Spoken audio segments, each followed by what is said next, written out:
Assalamualaikum warahmatullahi wabarakatuh. Saya Fadila Nur Hasanah, NPM 2478242. Di video kali ini saya akan menjelaskan tentang paket Tracer Investigate STP Loop Prevention. Tujuan utama yang ingin dicapai adalah memahami cara kerja Spanning Tree Protocol atau STP dalam mencegah terjadinya loop pada jaringan. STP merupakan mekanisme penting pada jaringan layer 2 yang memiliki jalur redundan. Karena tanpa STP, loop dapat menyebabkan broadcast storm dan membuat jaringan menjadi tidak stabil. Pada awal praktikum, topologi jaringan diamati lebih dahulu. Pada topologi ini, terdapat beberapa switch yang saling terhubung dengan lebih dari satu jalur. Secara desain, jalur redundan ini dibuat untuk meningkatkan ketersediaan jaringan, namun di sisi lain juga berpotensi menimbulkan loop apabila tidak dikendalikan dengan benar. Langkah pertama adalah mengakses salah satu switch melalui CLI. Pada tahap ini,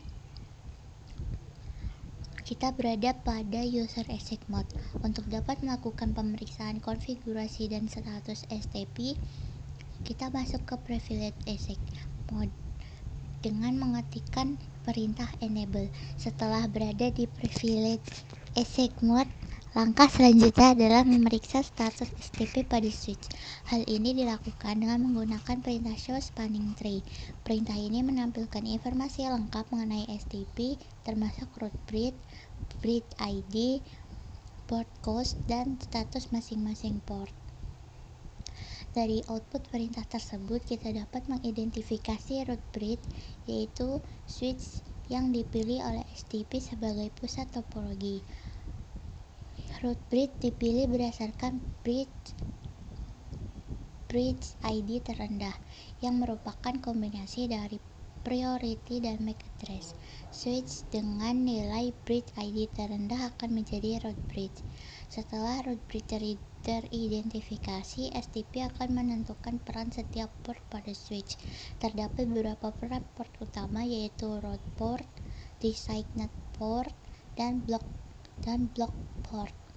Root port adalah port dengan jalur terbaik menuju port bridge, sedangkan designated port adalah port yang diizinkan meneruskan traffic pada satu segmen. Block port adalah port yang sengaja dinonaktifkan oleh STP untuk mencegah loop. Selanjutnya, kita mengamati bahwa meskipun secara fisik semua link aktif, tidak semua port berada dalam kondisi forwarding. Beberapa port akan berada dalam status blocking. Hal ini menunjukkan bahwa STP bekerja dengan cara memutus jalur tertentu secara logis tanpa harus memastikan koneksi fisik. Selanjutnya, kita mengamati status port STP. Status ini berupa blocking, listening, learning, dan forwarding. Port tidak langsung berada dalam kondisi forwarding ketika link aktif, melainkan melalui tahapan tertentu untuk memastikan tidak terjadi loop. Tahap berikutnya adalah melakukan simulasi perubahan topologi. Misalnya, dengan memutus salah satu link. Ketika link utama terputus, STP akan melakukan proses recalculation dan mengaktifkan port yang sebelumnya diblokir. Proses ini memastikan bahwa jaringan tetap dapat beroperasi meskipun terjadi kegagalan pada salah satu jalur. Melalui simulasi ini, kita dapat melihat bahwa STP tidak hanya mencegah loop, tetapi juga mendukung redundansi jaringan. Jalur cadangan yang sebelumnya diblokir akan diaktifkan secara otomatis ketika jalur utama mengalami gangguan. Langkah selanjutnya adalah melakukan verifikasi tambahan menggunakan perintah show spanning tree flan untuk flan tertentu. Perintah ini berguna untuk melihat bagaimana STP bekerja pada masing-masing flan, terutama pada jaringan yang menggunakan multiple flan. Apabila terjadi masalah pada jaringan, troubleshooting STP dapat dilakukan dengan memeriksa root bridge, peran port dan status port. Kesalahan umum yang sering terjadi adalah konfigurasi priority yang tidak sesuai, sehingga rubrik tidak berada pada switch yang diinginkan.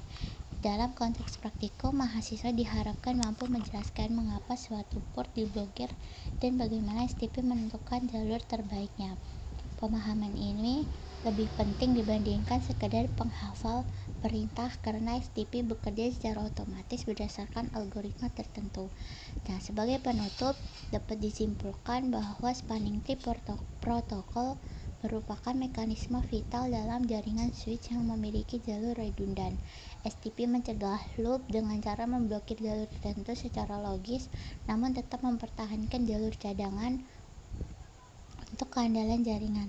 Praktikum ini menjadi dasar penting sebelum mempelajari topik lanjutan seperti Ether Channel dan optimasi STP. Baik, itu saja yang dapat saya sampaikan. Saya akhiri. Wassalamualaikum warahmatullahi wabarakatuh.